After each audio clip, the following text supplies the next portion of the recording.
radio, glowing magic transistor radio, glowing magic transistor.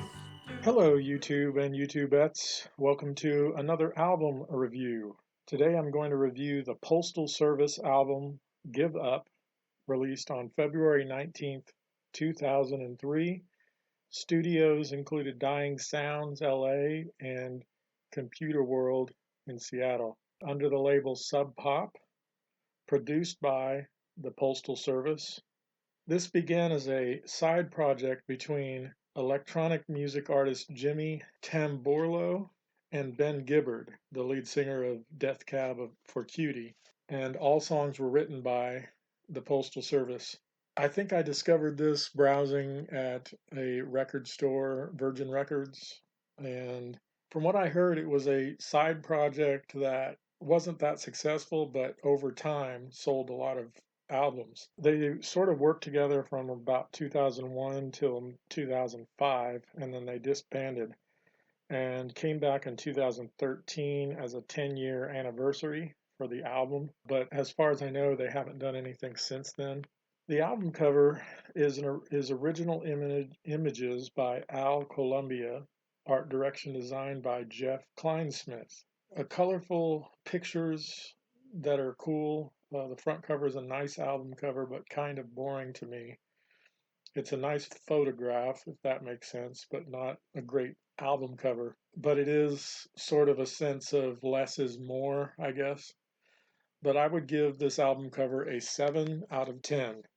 Now on to the songs.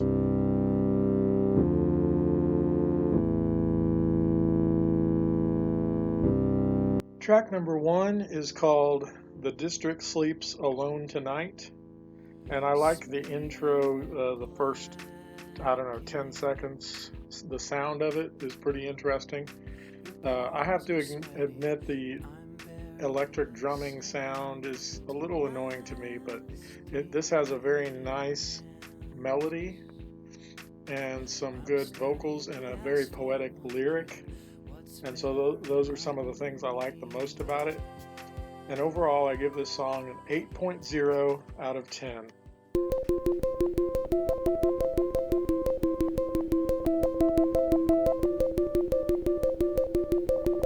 Track number 2 is called Such Great Heights, and I think this has a nice bass, synthesized bass sound, and the intro is okay, but it's kind of long, and the verses, I'm not a big fan of the melody, but it's just a catchy song. But I really love the chorus. That's really where it picks up, and it's got a nice sound. But overall, I give the song an 8.4.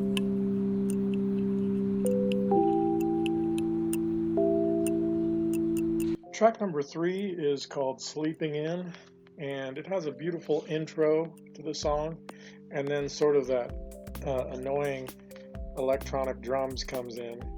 But I really think that the melody is very catchy once he starts singing, and it's got a great lyrical hook.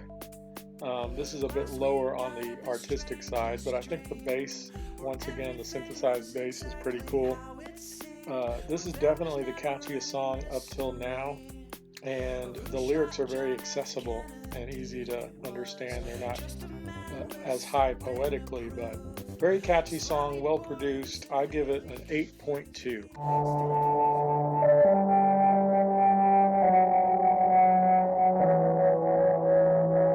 Track number 4 is called Nothing Better, and this has an interesting, a beautiful intro once again, and then it kicks in with this really cool bass, synthesized bass, along with this parallel high synthesized part that reminds me of 80s video games.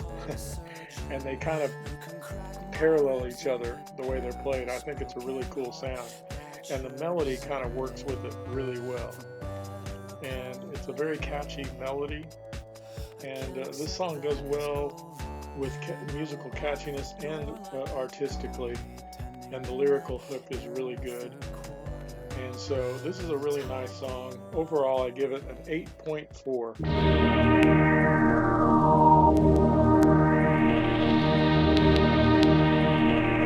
Track number 5 is called Recycled Air, and once again has a very interesting and beautiful introduction to the music.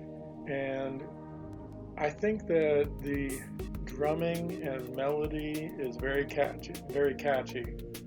It's very interesting. The lyrical hook is also strong.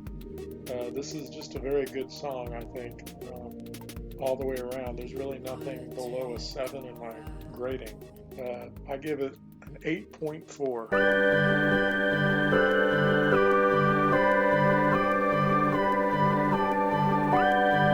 Track number 6 is called Clark Gable, and I'm kind of got mixed feelings about this song. The background music, especially the intro part, is really artistic.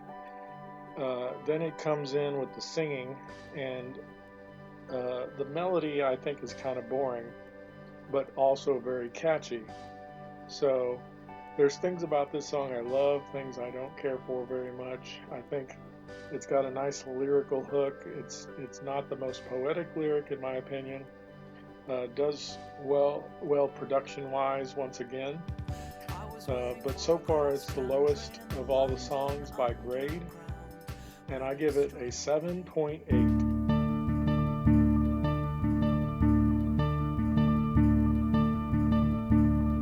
Track number 7 is called We Will Become Silhouettes, and this has a beautiful introduction that builds nicely.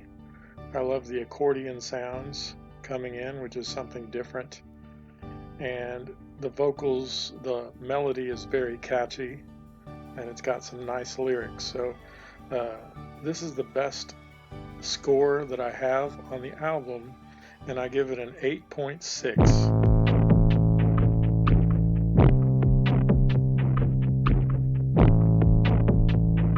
Track number 8 is called This Is a Prison, and this is the most artistic song on the so far. Very artsy, but does lower on the catchiness side. I think the melody is pretty cool. It's a beautiful melody. I'm not a big fan of the lyrics on this song though, and overall I give it a 7.6.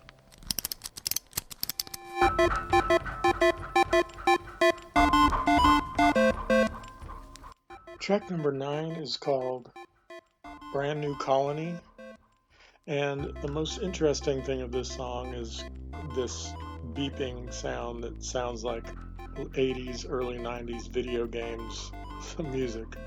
But other than that, it's pretty basic. It's kind of catchy, but it's not very interesting to me. But the catchiness brings it up. Overall, I give it an 8.2.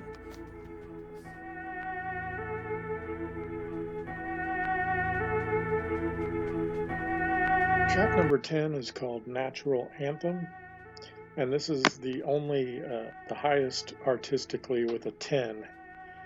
Just a really interesting piece.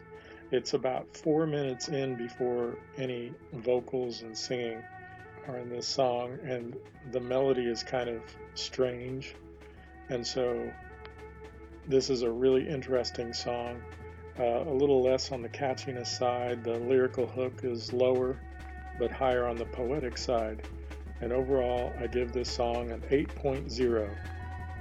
The album flow is a 10 out of 10. It's very consistent in its production, and it's mostly a catchier kind of album with some interesting production. It's not necessarily pop music, but it's not necessarily art music either. It's just kind of indie creative, and it's hard to explain, but it is different and interesting in many ways. But this is a unique album that has its place in history. So now I will pull out my handy dandy computer and calculate my formula.